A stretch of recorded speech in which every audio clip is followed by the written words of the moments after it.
up. Okay, let me see if I can adjust my mic settings. How about now? Hopefully that'll have gone up a little bit. It's definitely louder on my end. We're maxed there. Yeah. Let me see. We're messing around, figuring things out. Technical difficulties. Yeah, we're doing fine because it's getting in the yellow whenever I talk, so we're good. Okay. Stream noobs. Yeah, trying to figure things out. So with that, a couple weeks ago we did our had to turn my volume. Good. So it means that we're coming through well. Justin, you need to be on every time we stream so that you can help us check. Yeah, Justin is our hype man.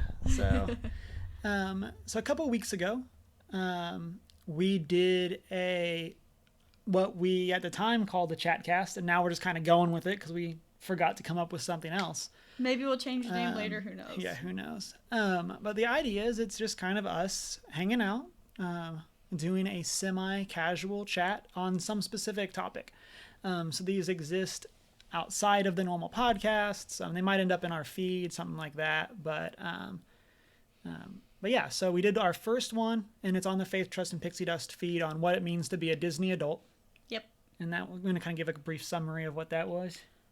Basically, we just kind of chatted about misconceptions and assumptions, I guess, about adults, or I think it's mostly millennials and some Gen Xers that are still obsessed with Disney things, even as adults, even when most people would think that that's childish or that you should have grown out of that by now, but they're selling us products, so I don't know. The companies don't seem to find a problem with it. But yeah, you can go check out all the things we talked about in that, just about the kind of meme or phenomenon known as Disney adults. Yeah. And in quotes. Yeah, in quotes. Part of that came out of the idea of like the childless millennial rant that someone went on while at Disney, and how the adults are taking up all the stuff that it's meant for little kids. It's like, we should have gotten up earlier like the Disney adults. Right. And Comics in the Cross, happy that you're here. And again, big shout out to Justin. I don't know if I actually said it verbally, but for some more gifted subs. So big hype there. I appreciate you a lot. And so this time, kind of after that, we brainstormed a few ideas. Not exactly sure when we would do something else like this, but it was today. It's kind of just as ideas come to us. Yeah. If like this would be a good discussion topic, then we'll have something. And so if you're in our Discord, that's be a great place. If you ever have any ideas like this that you would like us to do, eventually we'll be bringing in more of like the First Geek, Faith, Trust, and Pixie Dust people, and maybe doing a bit more like that on a specific topic. We'll see. Yeah. Kind of just on whatever the topic specifically is, but really excited for this. Oh, Comics, thank you so much for the cheer. Thanks. And my alerts, I thought were set up, but apparently are not. It's we're brand new affiliates, so we're trying to figure out how all the different things work. There's a lot of things to get used to on Twitch. Yeah, so I thought I had things organized, but apparently I did not. But I saw it in chat, so big thank you. We'll eventually get all that sorted. This is my first time, I guess I used it the last time we did Chatcast, but this is our first time as affiliates doing this, and it's definitely a learning curve. Mm-hmm. But yeah, so if anybody has any ideas for fun discussion topics, they don't need to be specifically anything specifically crazy or anything specifically out there, and we don't want it to necessarily be like us as a couple. And I guess we should introduce who we are.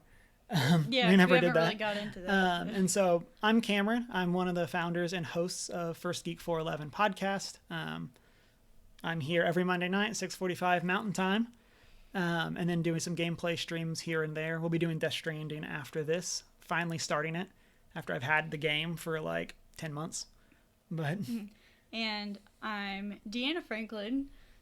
former co-host of One Geek 411, which is how we started talking and how we became a married couple eventually.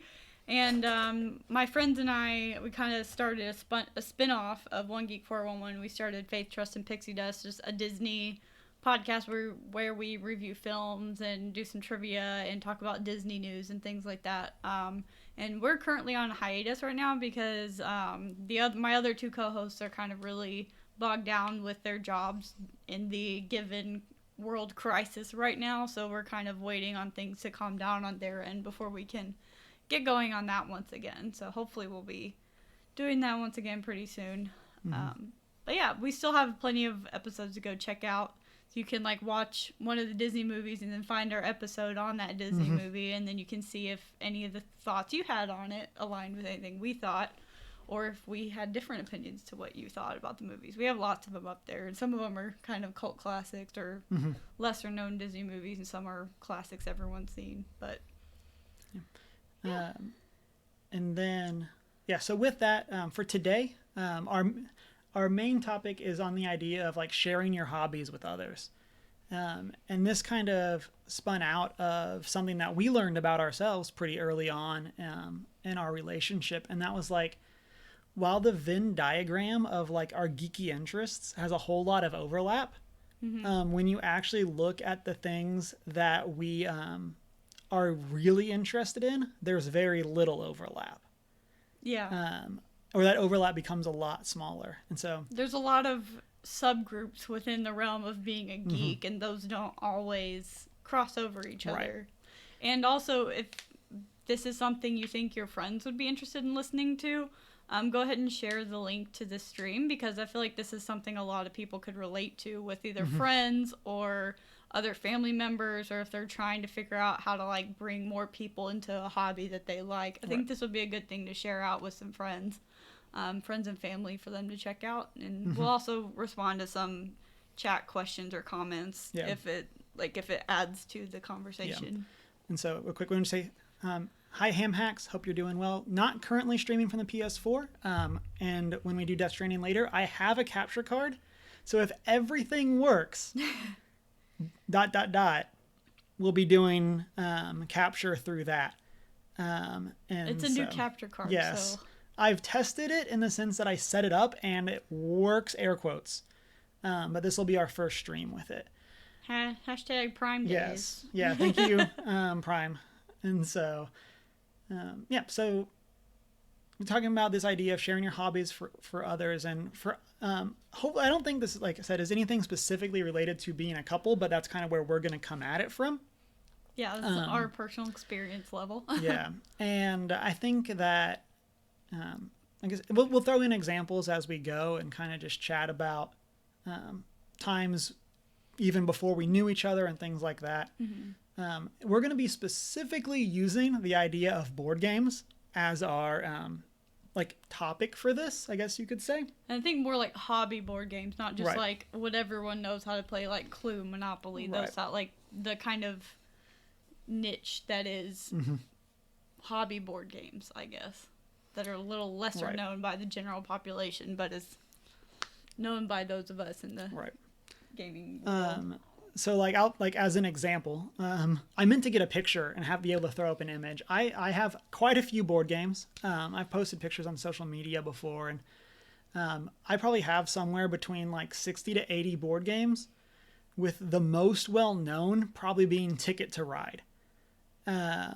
And so, it's definitely a bit more of that hobby board game to what Deanna was saying. Kind of as a reference point, some of my favorite board games right now are Outlive by Le But de Jeu, I think is what it is. They're French. It's what are these words that just came out of your mouth? And then there's Vindication by Orange Nebula. And then... Roll for the Galaxy, I want to say it's by Simon, but I could be wrong there. Lords of Waterdeep by Wizards of the Coast is another one that we play a lot. And that'll be one that'll be coming up in our examples today. So we're definitely talking about the more hobby side of board games, not not your monopolies, not your clues, but kind of using that as our examples. And like I said, These have a bit more of a learning curve. Yeah, and I'd so say. like from my experience, I've been super into Magic. Started playing in like 2001, fell out for a while, and then have pretty seriously been playing Magic since about 2012 in terms of just consistency. And then I got into playing hobby board games. Shout out to Forbidden Island. Yeah, we have that. I like that one. Yeah. And so got really probably serious into playing board games about 2014, pretty quickly after I moved to Connecticut. And then for a while, I had a semi-regular like board game group at my house. Shout out to Chunk the Hut. He knows. He was in that. And then even longtime podcast listeners will know about Jason from Rhode Island. And the semi-regular board game nights that I would drive like an hour and a half to Rhode Island to play with them. And so that's definitely my experience with board games, especially coming into us dating and then getting married in 2018. Mm-hmm. And so, and then Deanna, what was your experience? Mine was a little bit not as normal as that, I guess. So I'm gonna get a little personal. So like I had been dating somebody who was, this is like in 2016, who was also really into board games and was into playing all these things and would go to like a board game shop, a small one, and go play with people there. And so of course like he wanted me to go play games and stuff, but I never enjoyed it. I hated it. I was like, I don't want to play these games. They're horrible. Like I did not like them at all. And we even like had a fight after playing Catan because I thought I'd finally figured out how to play the game while we were playing, and then he decided to like steamroll everybody, and I was figuring it out, and then like lost horribly. Like I was starting to have fun, and then it wasn't fun anymore. So, and obviously it was not a good relationship because it ended, and that was probably a good part of why I did not like the games, but yeah. So coming into like dating you, I already had like a negative association with these types of board games, and also someone wanting me to get into a hobby that I didn't feel like I wanted to do, but was still important to the other person. So like I think I told you something about like I wasn't really interested. Mm-hmm. I know Magic was in that still, but we'll get into that later. But like coming into our relationship, I was kind of wary about the whole board gaming thing because I had a negative experience with them, and we'll get into like a lot of different details as to like what is a good idea and what's not a good idea with different people when you're trying to get them to like something that you like. Yeah. And something I want to call out here too is we're not doing the like everything worked out great once Cameron introduced Deanna to the hobby. I mean, he is pretty great. I mean, I am, but like, but there's definitely stuff that like we've learned since like that have like been things that I've done wrong, or things that like the way that or things that you do that I was like, I wish that I had been taught to me earlier, and like this is why I didn't like it back then, because the way you taught it or the way you did something, I was like, oh, now I like it. And if you're in chat, we're going to kind of divide this from here into like kind of two separate discussions. The first one is in general things that don't work when sharing your hobby with others. And then we're going to do things that do work when sharing your hobby with others. And again, this is all from our perspective. Everyone's different. Yeah, so it depends on the person's personality. Right. And so one of the ones that that kind of has come up before is the it's overall things that like, I guess we can go into this way. The things I have written in the notes. From your experience coming in, what were things that like discouraged you? Like you told that specific story, but like what were things that like discouraged you when it came to entering this whole new hobby of? I think aside from having negative experience, I think a lot of it is having hardly any experience in playing these types of games, and then like getting kind of a crash course from somebody you don't know about how to play the game and then left to fend for yourself when you barely know what you're doing. And that is very discouraging for someone like me. Like, I like I don't like being just left to fend for myself when I don't feel like I have enough tools to do that.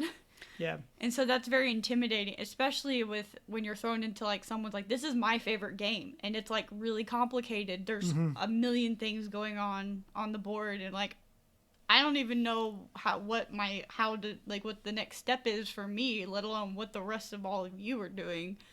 And also when it was competitive, like I didn't like the like where like the competitive games were like, oh, I'm here to destroy you. I'm like, that didn't seem fun to me. I'm like, I don't want to sit there and you just beat me up because you already know how to play this game so well, and I barely know what I'm doing. Right. And I think one of the times that when we were dating still, we might have been engaged, was when we went to PAX East and we were doing a one shot of Starfinder. Yes. And like that was very much like your first real experience with a tabletop RPG. For people that may not know, Starfinder is based on Pathfinder, but it's in space. And it was very much one of those of like, I know Chris and I had played a game earlier and you were kind of in the area. I think you were like, you might have been napping. I took a nap. Yeah. I was very tired And that so, weekend. yeah. And so he and I had played one. They kept me and up so all night playing we kind Magic. And so we already kind of have a bit of our hands on the system on top of having just a bit more experience with tabletop RPGs. And so then the next time it was like you went and you played with us, and like that first time where you'd never seen a character sheet before, you'd never you didn't have that like I knew very basic, like with D&D, you roll and it means like that's how well you attacked or something. But I didn't, like my brain didn't know like how you just, I'm going to decide to do this action out of nothing. Like my brain did not know how to do that, because I was like, to me everyone else is like thinking of strategies or like doing different things. It's not that complicated now that I've done it before, but I just remember going around the table, my heart rate just starts increasing before it's my turn. And I literally almost like had a panic attack because they're like, okay, it's your turn. And like everyone else was really into it and stuff. And I was like, I don't know what to do. I don't know what I'm supposed to do. I don't know what other people are expecting me to do, but I'm just uncomfortable. Right. And I don't know half of the people at the table. And I was just in a very uncomfortable situation. And I was like not having fun. Yeah. But I did get a starburst because the DM was very nice. Yeah. And she came over and helped me. Yeah, the DM, big shout, I don't know her name, but big shout out to the Pathfinder and Starfinder Society people. So big shout out. Yeah, so she kind of realized, oh no. Yeah. Like, she's getting freaked out. And so she came over and was like, okay. And she like broke it down for me. And was like, so you can say do this and do that. And so I was like, okay, I guess I'll do this. And then I guess I killed whatever the thing was that we were attacking. But I remember after that I needed to decompress because I had just been it's kind of like stage fright with RPGs too. Yeah. It's like stage fright plus you need to make a decision at the same time. It's like I'm scared and everyone's looking at me. Right. And I think that like kind of transitioning from that for the idea of things that like the things that kind of went wrong there are like they very much tie into the exact things that you just talked about. It's you had a lack of experience that we did not prep you for like any of that. Like we did not talk through what was on the character sheets. We didn't talk through any of that. Like, and then like you very much felt like you were left to fend for yourself right away, like on your first turn. And then like those were two very big things that like you were just kind of thrown into. And like it was like on our end we also didn't know. It's hard to not know what you don't know. And so for us it's like, oh, does she just need time to think, like where are we at? But like I know like we definitely talked about it afterwards, and it was like until a lot of what you just said, like it was definitely a lot, and it was something that and it's multifaceted too, because like I said, like in general I don't like being left alone and like people looking at me. I'm fine if I'm in a group of people who are like backing me up, but I don't like the like everyone's staring at me feeling. Mm-hmm. Like that was even nerve-wracking when we were engaged and like at our wedding and stuff. I'm like, I don't like the attention. Unless I'm in a group, then it's fine. But I don't like knowing that everyone's waiting for me to do something. I'm like, Right. so that on top of having no clue what to do was just like way too much emotionally at that moment. Which I didn't expect. I didn't know that this is something that I didn't like until I'd been put in that situation. Yeah. So then taking those ideas and kind of taking them outside of the idea of just board games. We'll still use some hobby board games as our examples. So it's our easiest example to go on. Yeah, because it's a big one for, like, since it's something that, again, is we overlap in our geeky Venn diagram, but we don't overlap in the bigger interests. Well, I just actually thought of a good example for this. Is like, well, actually, I'll use it later when we get to it. Okay. I'll keep it up here. Sounds good. Do you want to type it out in chat? Or type it out so you remember? No, I remember. Okay. It's easy. So when we look at these ideas of like things that can discourage somebody from getting into a hobby, and kind of, like I said, taking it outside of just board games, like I think one of the big things is to know your audience. Mm-hmm. So like, one that you've brought up already is the idea of competitive versus not competitive. And so like, definitely as like an entry point, you do a lot better when it's a co-op. But I don't say I do a lot better. I'm more comfortable. Oh yeah, that's what I meant in terms of. Because it's not that I can't be competitive. It's just my personality changes a bit when I am competitive. Yeah. But when we're working together, I'm much more chill. Yeah. And so I think that's a side of it. And then and something that came up for us with that is I'm a very competitive person. Mm-hmm. And I don't mind losing. I'm not one of those competitive people that I have to win. Loser. But like, I definitely want to win the majority of the time. And something that like came up for us with the game was we were actually playing a co-op on one of the exit games. Mm. And like, I was getting very frustrated with the game itself because it didn't seem like it was doing what it said it was supposed to be doing. And so that competitive side of me was coming out more there, and that frustration and those types of things. And that's something that like, I know is a bit more of a struggle for me, like when it just comes to that type of stuff where like just getting shorter, getting more agitated and like. And then that starts making me uncomfortable because I'm like, he's angry. Mm-hmm. And then I'm like, is he angry at me for either not getting it or not understanding or something? And so you can, when you're kind of dialed in, that can kind of set a tone with the other people you're playing with if the game is frustrating. So yeah. And I think one of the biggest and most important things there is to have a friend that'll like tell you that, whether that's a significant other or whether that's like just a friend. Like a big shout out to Jason from Rhode Island.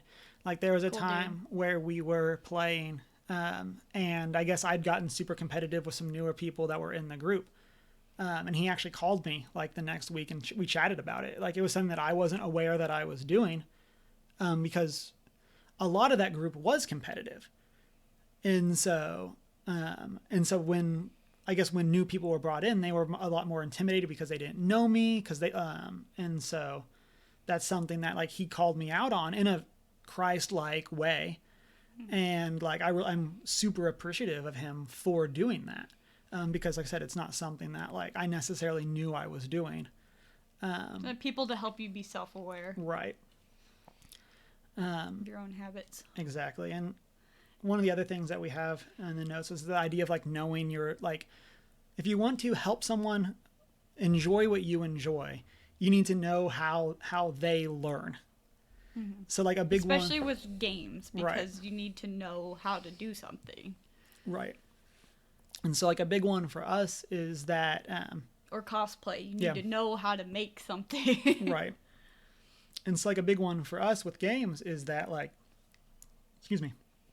you're a very like visual learner. Mm-hmm. So visual and audible. Yeah. Too. So like, just like reading the rule book aloud or doing any of that, even like interacting with the board as we do the rules isn't a great way for you to learn. Yeah, if you read the rule book to me, I'm not going to retain any of it. Yeah, and so even if like we're doing it as like these pieces are this and like all that kind of stuff, like that doesn't help you very much. But but one of the things that we found is stuff like How It's Played and Rahdo Runs Through, which are some YouTube channels for board games in specific. Those were really good resources because they at least helped me get started.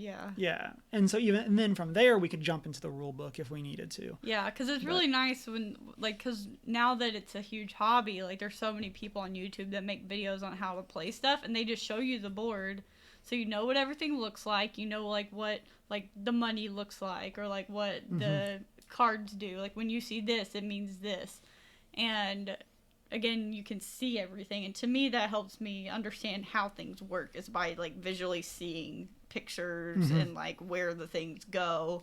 Because when you say like your player card or your credit or something, I'm like, what is that? I have to see what, and they're all in every game they look different. Right. Neff, how you doing? Hope you're having a good day. And Justin, I see your comment. We're saving that for later because I'm going to bring that up as a later point. And so, but I just want to let you know I do see that, and we will talk about it. And also with learning, like their learning style, like the watching those videos on how to play it helped me, but then also doing like a practice run of the game where it's like we're not trying to win, we're just trying to learn, but you're like actually playing the game, but you're not like doing it for like the bragging rights or whatever, or you're not doing it to be competitive, you're doing it with the intention to learn. Because sometimes that was frustrating where you're like, here's this and how to do this and this, and now we're gonna play and good luck. Yeah, I'm like, no, I need to go through the game from a learning intention so that I can actually do it and have my brain connect on how to do all the things. Right. Neff, thank you so much for the bits. Appreciate you a lot. Thank you. And what was I going to say? I got distracted. Oh, one of the things. Don't distract him. Yeah, sorry. I mean, feel free to distract me with bits all you want. For me, one of the big things was, I even like wrote this in the notes that like. One of the challenges for getting people into the board games is like we want to put them in the deep end, but people need to just get used to swimming. And I actually think that that's not a good example. After like the more I thought about it, and I think it's more of like we want to get people scuba diving, but you don't just give someone a tank and a mask and put them in the water. I assume I've never scuba dived because that's not one of my hobbies. Like you need to learn on how to like balance your air and make sure you don't get the bends. Like, yeah, have a good one, Neff.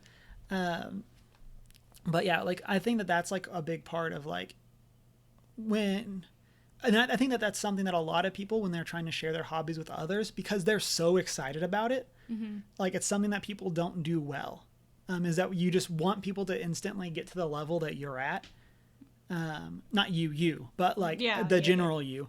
And you kind of just want people to be like, oh, I really enjoy this. Here's why I enjoy it. Let's go into the deep end. You'll love it too. Yeah. Come on. Let's go right down the rabbit hole. It doesn't work. And I think that that's a big struggle. Like I said, especially because there's a reason that like I enjoy board games and I'm super enthusiastic about it.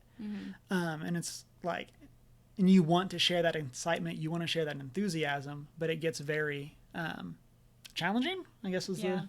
And again, this can go for any kind of hobbies, like sports or, like, I don't know, like anything that you enjoy as a hobby. Like, sometimes people need to be, like, just given little bits of it at a time. Right. They can't be just like, enjoy all of the things with me right now. Like, it doesn't work like that, and it probably won't be, they'll just be doing it for you. They won't be doing it because they also enjoy it with you. Right. But, and kind of as our transition from like these are things that at least for us have been challenges and things that we hope applies to everybody else, and I think that we can see as I said as we transition to the things that from haven't worked to have worked. I think one of the big things from a learning perspective is learning what someone else expects. So, like, one of the places that you and I overlap on our Venn diagram of geekiness is going to cons. Uh-huh. But one of the places that we diverge is our expectations on what happens at a con. Whereas, Yeah. like, for you, at least from my perspective, going to cons, it's a much more of a social thing of, like, it doesn't really matter if we do anything on the floor. It does, like, you're kind of just hanging out. Whereas, like, when I'm at, like, PAX or something, it's no, we're going booth to booth. We got games to play. We got demos to PAX demo. like I do Disney World. Yeah. And then it switches. And so we got to do all the things. Chunk, thank you for the bits as well. And yeah, and so I think that just kind of knowing how the people that you're with, what, like, how they expect, how they learn, like, that's the big thing of transitioning somebody from, like, throwing them in the deep end to actually, like, helping train them to be able to scuba dive. And that was kind of the thing. Again, I was thinking about PAX is like, I'd never been to a gaming convention. I've only been to like general ones where it's like, oh, there's plenty of things here that I'm also into and things like that. And also I'm hanging out with my friends. But for them, it's like, I don't know what most of this is. I don't know these games. I didn't grow up playing video games, which we'll get into that some more. So a lot of it was pretty foreign to me. So I'm just kind of following them around. It's like, whatever you guys want to do, I'm just here. So, but we'll see as we talk more that's changed a little bit through, like, over time. It wasn't like instant, like we started dating and immediately I'm playing video games. I'm playing all the board games. It took time. It even took a couple of years for me to even think about trying some of the things that you're into. Right. I had thought of something, and then I forgot. One of the things, and people that have listened to, like, our PAX specials have heard this story before, but, like, there have been days at PAX that Chris and I have gone where we've literally shown up together, walked through the door, and then left together. But that's all we saw of each other that day. Like, whereas, like, you and your friends, when you go to cons, you are together. We're either together in the four of us or five or whoever. We're either together in, like, twos or threes or the whole group. Right. And usually we're cosplaying together on one day. Like, that whole day we're together pretty much. But and I think that was one of the things that, like, the first time that, like, we did a con, not just because, like you'd come to PAX, but the first time that we did, like, a general con, like, especially with Carrie and Corey, that, like, that was a big difference for me of, it's like, oh, this person's getting ready. Okay, cool. Are we going to go to the floor while they get ready? It's like, no. We're here to wait for them to. It's like, because especially with cosplay, sometimes you need extra hands to help you find stuff in a hotel room and help you with makeup or put things on. So it's like everyone kind of becomes each other's handmaids when you're doing cosplay. So you can't really just leave someone to fend for themselves sometimes. Yeah, which again, feel bad if you do. It is, like, kind of backward from how Chris and I, like, I mean, Chris has helped me shave my head, paint my arrow, all that stuff for Aang. But, like, and you have as well, but, like, we very much do that. And so I think that transitioning into that, things that help, like, I think that that's very much one of those expectations to start with. Yeah.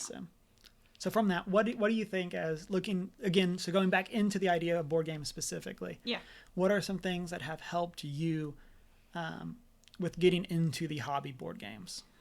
I think, like, gentle exposure. So I think the things that helped me the most were doing more co-ops to start. And games where we help each other, because then I felt like I had somebody holding my hand while I was trying to figure out how to play, because when it's co-op, you can be like, okay, here's my deck of cards. What do you think is a good idea and why? And so then you can say, okay, this would be a good idea because this, and then I can kind of learn from that. So I think for me, co-ops was a safe way for me to start learning, because I didn't feel like I was just thrown in there by myself. I was like, okay, I have him helping me. So then I can kind of enjoy the game more because I'm not, like, by myself and just frustrated the whole time. And then just gaining the confidence too, because the more of those, like, co-ops we played, like, through me not even knowing, just because playing the games, I learned about the different formats, like the deck building type games, like through the Battle for Hogwarts is a great one. And just kind of the mechanics of games in general. I was like, oh. And so once we did go to play competitive games, I felt like I kind of understood already how they worked, even if it was a different game. So then I could learn it quicker and not need as much help with the competitive games, because the co-op ones kind of led me into understanding just the mechanics of and formats of games. Another thing that helped was probably also me picking a game to learn. So I know we went to PAX South and we went by a booth and it had Dinosaur Island. I was like, this looks kind of complicated, but I do love Jurassic Park and dinosaurs, and I feel like I want to learn how to play this because it's kind of like Zoo Tycoon or whatever, but a board game. So you build your own dino park. And that was by far the most complicated game that we had ever played together. I would guess probably the most complicated game you'd played at the time. Like, because we both had to watch videos, and we probably played it incorrect a couple times. We definitely didn't. We just figure, like, the last time we played it, didn't we figure out something that we'd been doing wrong? It was like how you add up points. We did it wrong or something. But anyway, yeah, but it's fine. That's okay. There's nothing wrong with that. But but that was a complicated one because it's like a worker placement game, but also you're like trying, it's also not really a deck builder, but you're like trying to gain resources to then place other things. It's got multiple phases, and each phase is almost a mini game by itself, so it was kind of like a complicated one, but I was determined to learn it because I really liked the theme and I really liked the concept of the game. So that kind of helped me learn something more complicated because I picked it out and I wanted to play it. So then that gave me the determination to then figure it out. And I think that game helped a lot with future games, too. That was a big one, I think, that helped me I agree. learn.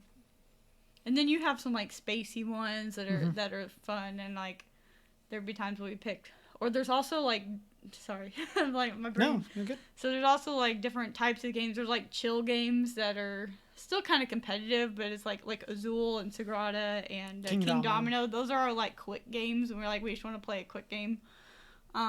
Like those are nice competitive ones, but they're like there's not a ton going on. You can kind of strategize, but it's kind of just you can just play for yourself and just do what you want to do. But I got on a tangent. But it's fine. Hey, that's good. In chat, Justin says you should pick up Jurassic Park Evolution. I know people told me about that in y'all's last. Yeah, I think it was probably Chunk the Hut. It's probably him and Isaac. Is that on Steam? Is that a computer game? Yeah, I think so. Okay. And so that was some things that have helped, and I know that like one of the things that we did pretty early on was like here are some games. This one's about this. This one's about this. This one, like, which one do you want to play? Yeah, kind of giving me the control a little bit made me more comfortable. And I think that that's something that's really good in general with getting somebody is to find, like, what is their entry point? Because their entry point to the hobby might be different than yours.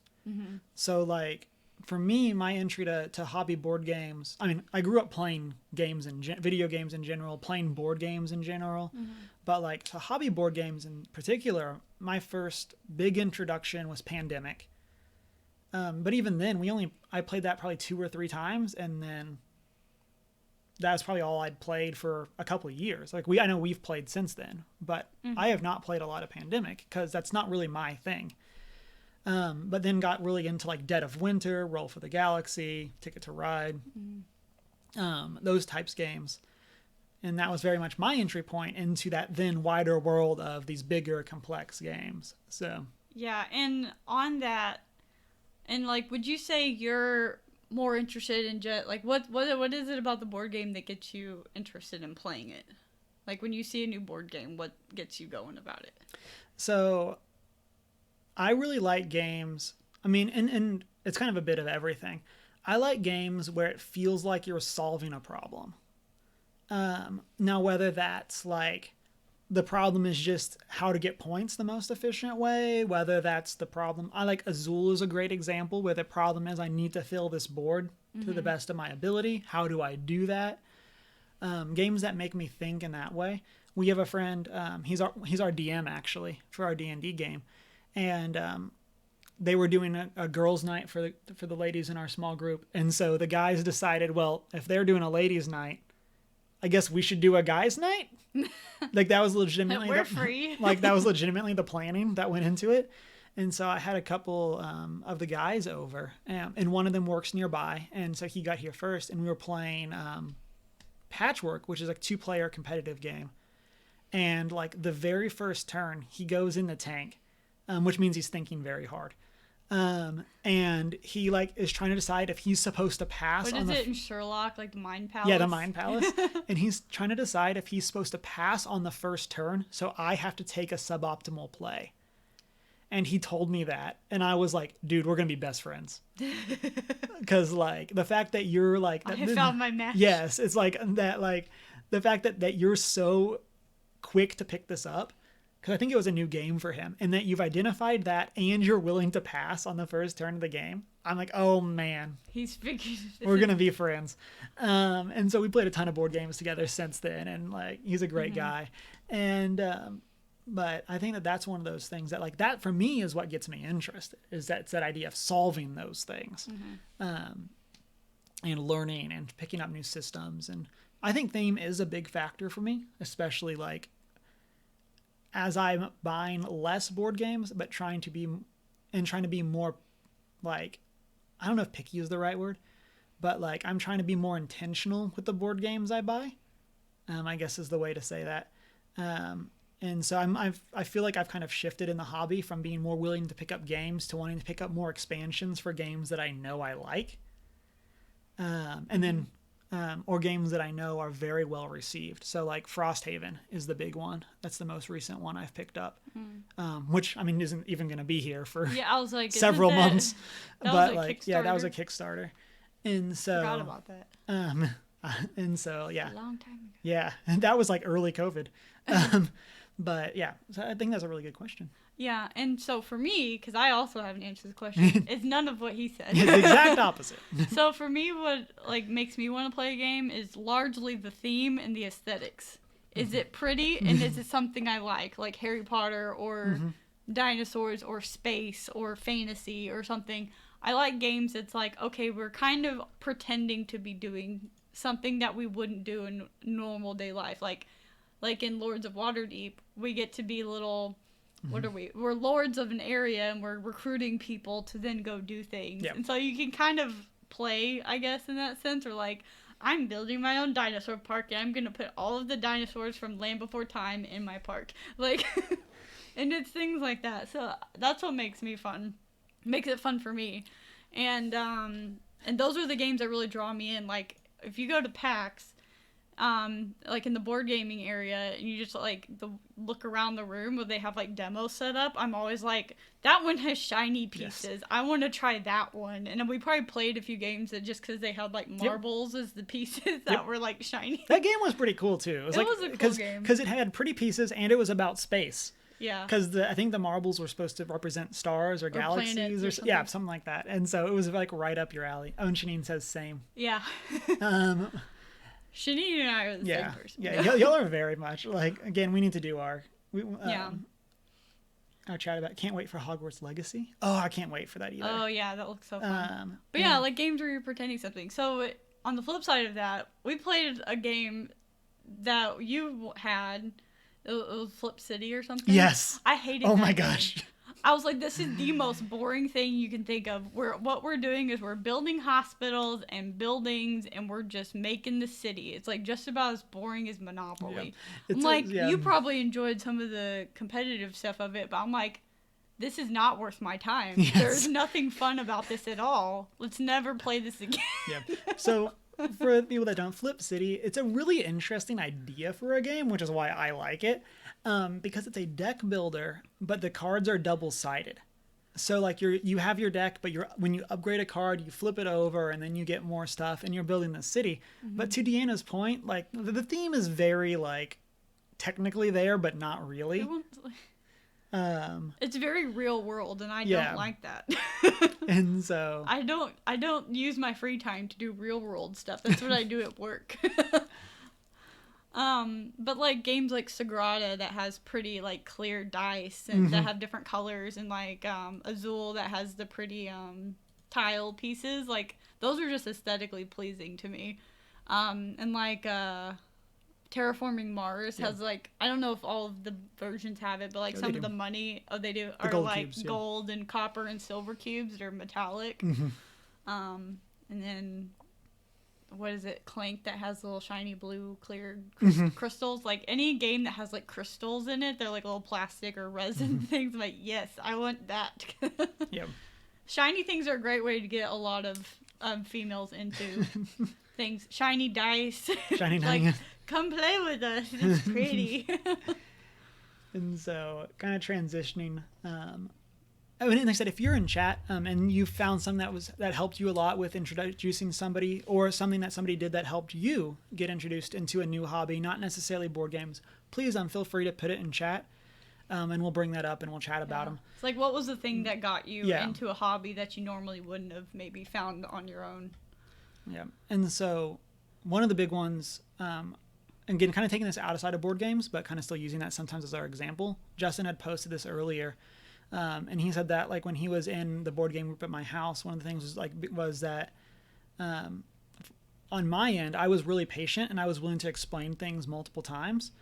And I think that that's a big part for a lot of people, is just being able to like you feel like you're listened to when you have a question. And again, that applies to every hobby. Like if I try something new and I ask somebody a question and they're like really snooty with me, like the odds of me continuing to do that is super slim. Or impatient, or like, you're not smart enough to get this. And so, yeah. And then, so I think then helping people feel comfortable to ask those questions, I think is a very big part of it. Because doing that, like, I think helps people just to be comfortable, and if people are comfortable, they're more willing to enjoy themselves and then want to play again, or do whatever the hobby is again. And I think part of that comes from also just remembering that when you started learning how to play games, like how difficult it was for you, or not, but just remember that some people who aren't used to that thing or don't have those like synapses figured out in their brain, like that's not something they normally do on a daily basis, that's going to be a lot harder for them to figure out, just because it's like a new way of thinking for some people. And and I think for me that was something that would turn me off too, either playing with other people or something, was people making me feel like I had to learn it quickly, and then me feeling like an idiot for not getting it as quickly as they think I should have gotten it, because that, I think, making people feel dumb is never fun. And I think games is like board games especially, is a very like easy place for people to be discouraged, because there is a lot of intellectual things happening where you're trying to figure out strategies, or just basically just trying to remember all the rules, or even trying to keep up with everything that's going on. And it's like, well, if you've done that a lot, you don't have to think about it as much. But when you're new, it's definitely something that's challenging and easy to feel inferior or be intimidated by, or feel like, because I know I've played games and I come out of it, I'm like, I felt like everyone thought I was an idiot. And, or like I was inept or something. And it's like, no, it's just because I haven't had as much experience with it as those people. But in the moment, it didn't feel good, because I didn't have the knowledge or experience, and no one was encouraging me to get that knowledge or experience in a kind way. In chat, Shanine says, basically my friends just tricked me into playing everything I now love. Yeah, that'll do it. How did they trick you? I'm curious. Yeah, how did they trick you? 'Cause I think you've brought this up on the podcast before, or maybe it's just like in us chatting, and but I'm curious to how they tricked you. And so, if you don't mind sharing. And so, again, kind of taken outside of board games, but things that like I know we've talked about, they've come up during this, but for you, one of the big ones is theme. And I think that that's a big thing for a lot of people. Like, if somewhere out there was a person who had never seen a movie, as much as I like Avengers Endgame, I'm probably not going to show that to them first thing. Like, that's probably not my starting point. There's a lot going on. Right. But, like, if they, like, have interests in other things, you want to find a movie that kind of lines up with those interests. And so like I know you've mentioned that with games a couple times. And then like for you then, even in video games, the big one was Jedi Fallen Order. Which I'm still a baby. So with video games, I didn't grow up playing on controllers. Like, I did those computer interactive games, you know, like the educational ones, or like we had like a Harry Potter and the Sorcerer's Stone video game or computer game thing where it's basically just point and click and maybe do some keyboard backward and forward. And I had played like Minecraft, which again is keyboard, just directional keys and very basic. And I'd played some controller games, but only like Lego Star Wars, which is super easy and like basic. So like I could do basic things, and I don't even think you have to use a camera in the Lego games. I think it's literally just you run around and the camera moves for you. And so like holding a controller and figuring out how to move the camera and yourself around and not just going in circles. And just learning how to walk straight. It's like a baby learning how to walk with this me holding a controller. And because I didn't grow up with that, we had an Xbox when it was new, but that was my brother's Xbox. So I'm just like, this is a foreign object in my hands. It doesn't make any sense. I don't know where the buttons are, especially for a PlayStation. Growing up with my only little experience was an Xbox. Yeah. So what was I getting in? The theme is a big theme. So. Again, Lego Star Wars, I would play that. Leading into me being a giant Star Wars nerd, Fallen Order came out, and we had also been to Star Wars Celebration where we went to the panel for Fallen Order, where they had like the actor who did the modeling and motion capture for Cal, main character, and we got to see it was like the reveal of the game. It was like it was like the reveal of the game, kind of like you'd see it like E3 and stuff. And so that was really cool. And I was like, oh my gosh, you get to play as a Jedi through a story, which was interesting to me because I'd watched my brother play what is it, the Knights of the Old Republic. I was like, what is I'd watch him play it. I'm like, that sounds so fun. I'd love to run around with like a lightsaber and use the Force and stuff. And watching that, I'm like, I want to learn how to play this because that is something, because I love Star Wars and I want to be in the world. Same with like when I would play Harry Potter games and stuff. So we get this game. You, I think, start playing it, or I start playing it because I was like, I don't want it spoiled for me because it kind of felt like another Star Wars movie coming out that I was controlling. So that was, and I've completed that game, but it took me a while, and you kind of had to sit next to me and tell me how everything worked. Be like, what is left trigger? Like, there's two of them, there's two on both sides, and things like that. And just trying to figure out how to move the camera around. It was very much baby steps. And that kind of sets up for this next point, which is when you're bringing somebody into a hobby, you want to set them up to succeed. And I think a big part of that is knowing the language. Like, both in terms of like the literal language, like you talked about like credits and points and all these different like systems in a board game, but then also just like the visual language.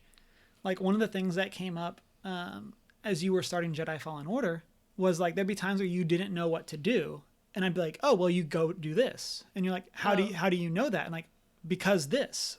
And it was stuff like the vines go to that side, so you just need to follow them. And I couldn't see that. It's like stuff I wasn't used to seeing, or like I don't know what those visual cues are in a video game to tell me the next place you need to go is here, or like, do you see this? And that connects to that. And I was like, all I was focusing on was my character and how to keep him walking in a straight line. Right.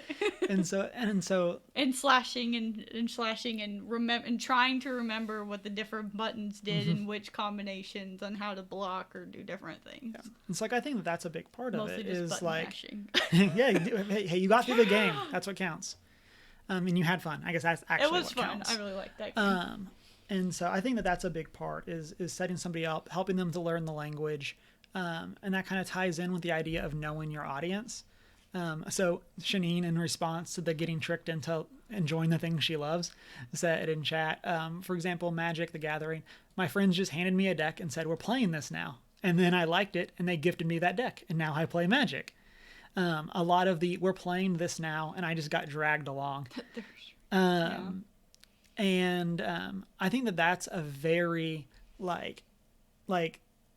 I think that can be a very overwhelming, like, introductory to the hobby. But I feel like after you get past a certain point for most hobbies, you kind of get to the point where it's like, okay, Like, I don't know what this is, but it's a game and I enjoy games.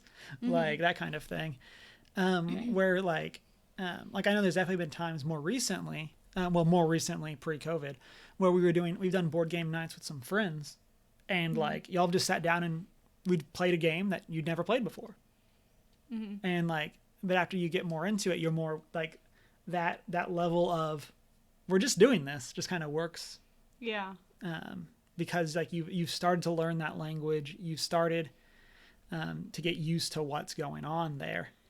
Yeah, and I know a lot of this also is pretty telling of my personality, where for me to get into doing something, I need to feel like it was my choice.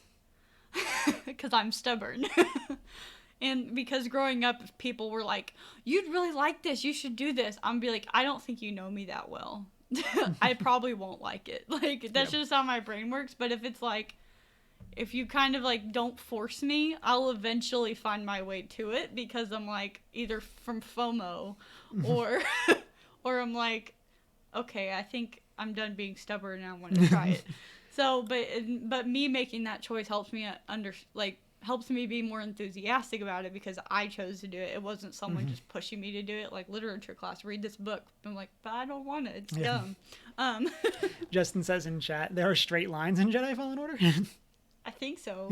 He says, I'm just kidding. But, I mean, a straight line is just walking without zigzagging and having the camera move constantly side to side. Having the camera and the walking succinct. Yeah. And so, and like I said, I think we're coming at this from our perspective. Shanine says, now I'm the opposite of Deanna. And like, Shanine says, if my friends drag me along, I will join for the ride. Well, and that's having a lot of trust in your friends too. And I think that there's like, again, like one of the things that we want to make sure that this is our experience of things that have worked. We're kind of like, this doesn't mean that these are the exact, always the right solutions. But these are things you might run into. And it's like the idea of knowing your audience. Like when Justin and Justin was coming over for that board game night, I don't want to be like I treated him differently, but like I would treat that group differently playing board games than I would another group, just based on the people that were there. Like, and I think that that's a big part of just going back to knowing your audience kind of thing. Right. I think that that's a big part of it. And even knowing where someone is with like their own personality. Like I had a good friend in college. We got really into PlayStation All-Stars Battle Royale together. So shout out to the PlayStation version of Smash Bros. That was not nearly as good. But like knowing his personality, we played Pokemon TCG together, stuff like that. And he's a very competitive, very goes all in person. And some other friends and I had started playing League of Legends, and he didn't want to get into it because he just didn't think he'd be interested in it. But I knew he would be. And so for him, it was, okay, if you want, or because I was on the other side of campus, I was like, I'll bring you Oreos if you will install it and play one game. And then he was hooked. So bribing people works. Right. But like knowing him. I'm easily bribed. Right. This is true. But like knowing him, I knew if he took that first step, he would really enjoy it. And of course, this is something good versus something like drugs or alcohol, something like that. But like. Oh yeah, I was bribed as a child to do things with toys. Yeah. And now it's like chocolate. If you know what I like, you can bribe me to do stuff. Right.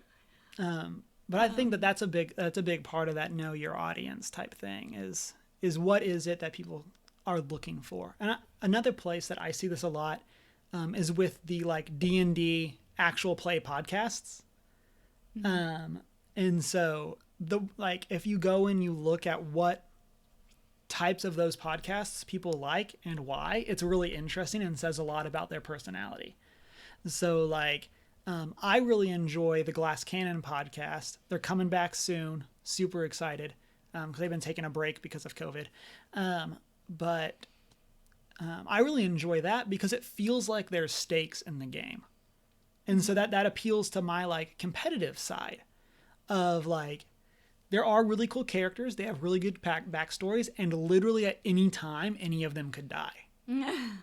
And like it's happened. Like there was a character that got hit in one of the combats with a critical hit that massive damage rules and Pathfinder insta killed him. No save, like he got hit, he died. Mm-hmm. And that was the end of that character. That to me is something I'm super interested in because of those stakes. Whereas I haven't been keeping up with it, but Critical Role is almost the exact opposite, where you have these characters, but for the most part, there's not really stakes. Like no one's really in danger of their characters dying. Mm-hmm. Like there's stuff that has happened in game where it's like, well, that's a bit generous, but that's their style and that's what they enjoy, and obviously they're very successful and it appeals to different types of people. And I think like getting into a hobby is kind of that same way. There are some people that they want to be thrown into the I could be insta-killed in this at any time. Yeah. With my friends, like, and we're having fun. Love that kind of challenge and excitement. Right. And some people are very intimidated by it. Right. And some people want the like, I'm going to just create this cool character and we're going to have fun and laugh, and that's great too. Like there's nothing wrong with either of those. And I think it's just that knowing which type of people you're with, yeah, and helping them in that.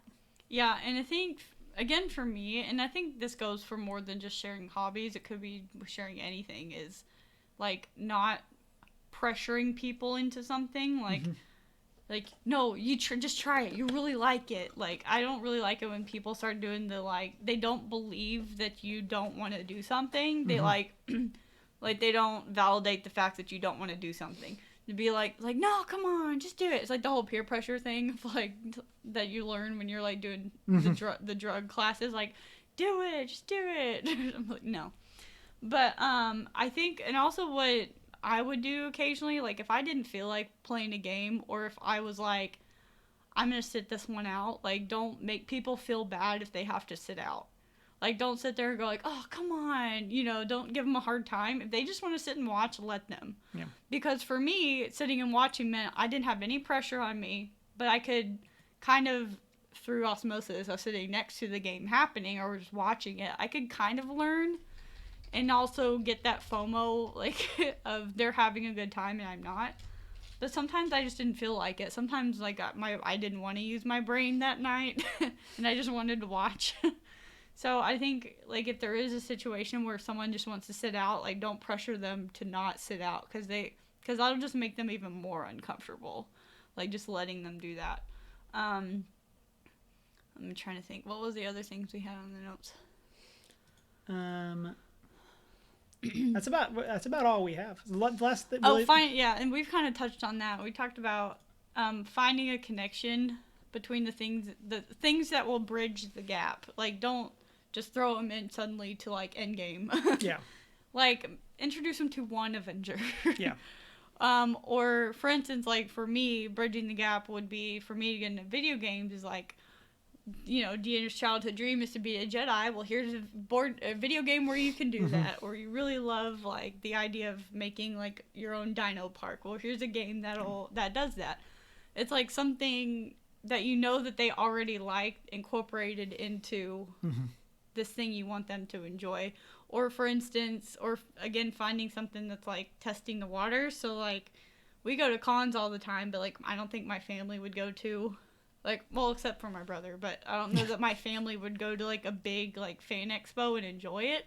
But they went to, like, the smaller, like, Harry Potter themed con, and they seemed to have fun there. But it was kind of like, if they wanted to, they kind of had that opportunity, like, an introduction to a convention, which, you know, that could introduce them to other ones, but doesn't always happen. But it kind of gives people that, like, taste of something without them being, like, thrown in the deep end, like we talked about before.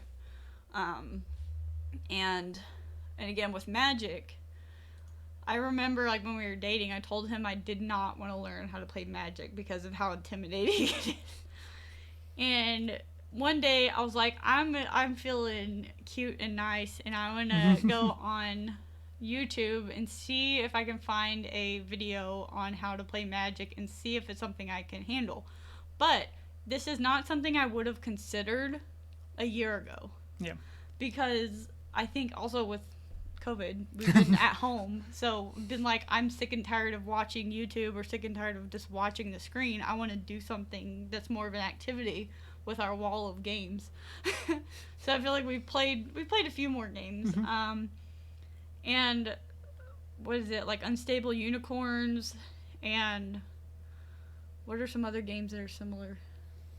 Like Clank. Yeah, a lot of deck builders are very much inspired by Magic. I think you mentioned Unstable Unicorns, where you have the Nope card, which is just a counterspell from Magic. Yeah, so Like, we had played games like that, and then I go and I'm like, let's see if this is something I might consider now that I've played all these other games. So I watch this game, and I'm like, okay, this isn't as foreign to me as I thought it would be originally. Like a year or two ago, that would have been no way I would have figured it out. But since then, that I've had like kind of an upbringing in games to per se. Yeah. Well, you've been taught the language, like tying that back to that other Exactly. point. Like you've learned. I feel like I'm still somewhat of a beginner, but I'm not like, it's not completely foreign to me. Again, Right. like it is like learning a language. And so I'm like, oh, this, yeah, like that instant card is like the Nope card in the Unicorns game, which I learned because it was cute and funny. Right. And a friend Gotcha. introduced it to us, and it's got cute, funny unicorns in it. And like I said, it's an easy way. And so I watched the video, and then I was like, okay. And you had mentioned that he had beginner sets. So it's not like something I have to then go and do research and figure out how to put my own set together. It's like, oh, someone's already done that. Yep. So it's like, okay, I just need to learn the mechanics. And so, like, I'm still figuring it out, and it's still a bit tough sometimes because it is very complicated, but I don't know, baby steps along the way, but who knows. But it's something that, like, when we started dating, I was like, nope, never gonna learn Magic, and now I'm like, okay, I try it. But I came to that conclusion on my own through, like, gentle learning in other areas.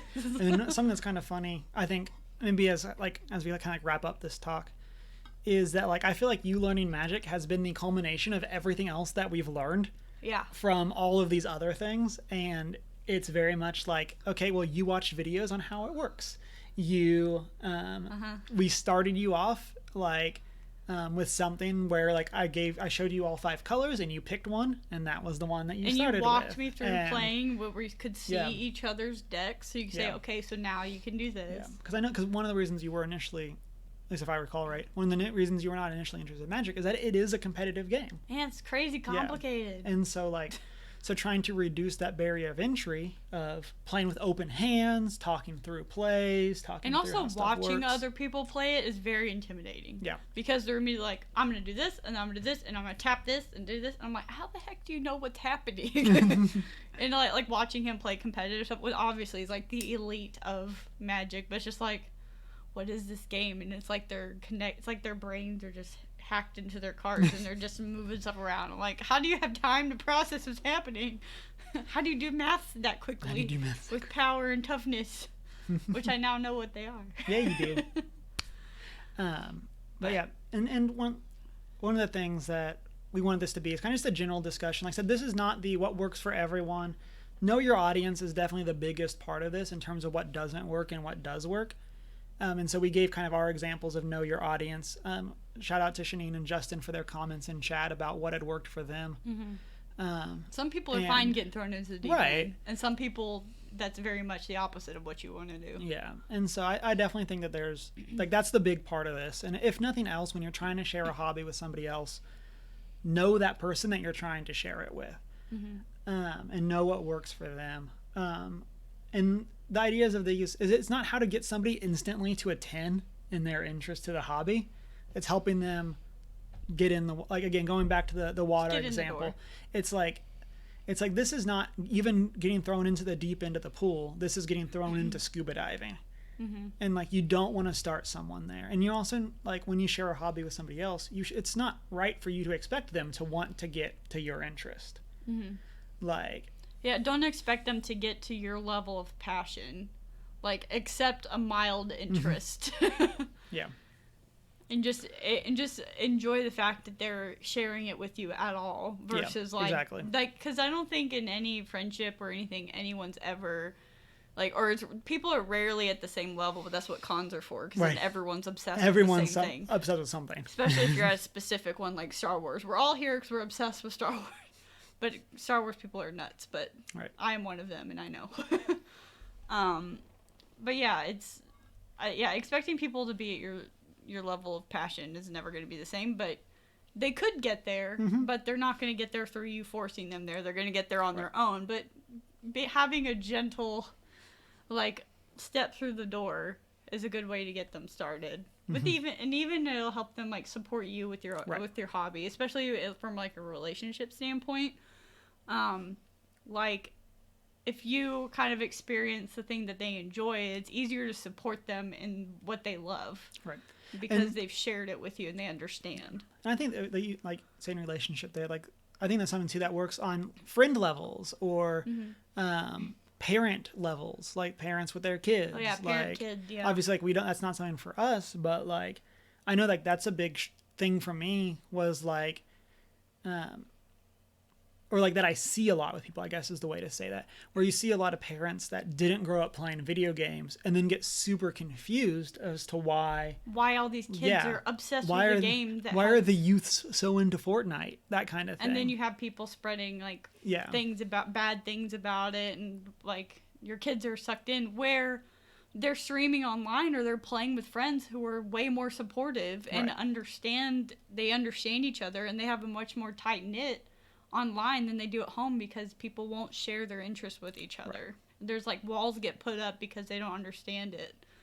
And that's kind of sad because I know from like my family or some people, it's like, why are you always playing video games? Like to them, that's just a pastime. That's not something you do as a hobby. That's something you do when you're bored and you have nothing else to do. But so why would you spend every minute of your day playing it? Like, well, because they're also playing with friends or making friends and having and like getting to know people, and they feel encouraged and supported by that community when they don't feel supported and encouraged by who they should be supported and encouraged by. So again, if you're in chat and you have any ideas, sorry. No, great, you did great. And you have any ideas, feel free to talk about them. If like I said, if this is something that you think would be something that somebody else would be interested in, hopefully this is a cool way of starting that topic and starting that conversation. I think we're gonna, I guess, go ahead and wrap this up. Yeah, this went a lot longer than I thought. Yeah, I was definitely not expecting us to go an hour on this. Yeah, and this is definitely something we've also just talked about, like after we've played a game. Like these are things, like I said, these are kind of experience of a little over 2 years of marriage plus some dating. Yeah. Of figuring all these things out and learning, and also bringing our separate experiences in and being like, I experienced this with this friend and this with that friend, and just learning all the different kind of nuances that go with trying to combine hobbies, which happens a lot in relationships because you're combining lives, so your hobbies are going to have to crisscross somehow. Hamster Avenger says he loves you guys. Love you too, Hamster Avenger. And Justin says great talk. Thank you so much. I want to see an art of Hamster Avenger. That's. I don't know why I'm pointing over here. On my computer, the chat is over here, but obviously the camera's here. So Hamster Avenger. I want to see that art. A hamster in an Avenger outfit. And I think that's something that's been very cool. And something that I heard once from Mark Rosewater, who's the head designer of Magic, is that when they are doing blind tests with people that have never played Magic, to see like if they're doing the new rule book, like the new like learn to play. One of the things that they ask, it's not did you have fun, it's would you play again? Like would you come back to this? Yeah, like that's a very telling question when you're sharing your hobby with somebody. It's like, okay, you did this once, would you do it again? And Justin, thank you again for gifting a sub. Just out there gifting, being generous. Yeah. And so big shout out to you. But I guess with that, we are going to switch over to Death Stranding. And so by that, I'm going to switch over to Death Stranding. So we're going to switch to the stream starting soon screen for probably about a minute. I just want to refill the water and get stuff ready to go. And then we'll be jumping into that. It should be set up and ready to go. So assuming nothing breaks, cross his fingers, we'll jump straight into that. So we will be... so go take a bathroom break, go get a snack, and come back and watch Cameron play. Yeah. So, Deanna, thank you so much. Yes. We had a great chat. Good. And if anyone has any more topic ideas for things we can chat about, let us know. Yeah, if you have something, feel free to post it in the Discord, or if you message us on social media, and we can do these more. Which are on screen. Yeah, which are on screen. And so basically maybe One Geek 411 or First Geek 411 everywhere. Yeah. And so this is something that maybe we can do once a month or do a semi-regular based on whatever the conversations are. And so seems like typically on the weekends. Yeah, it'll probably be Saturday afternoons most of the time. But yeah, so with that, we'll be right back. See y'all in a few minutes. Bye.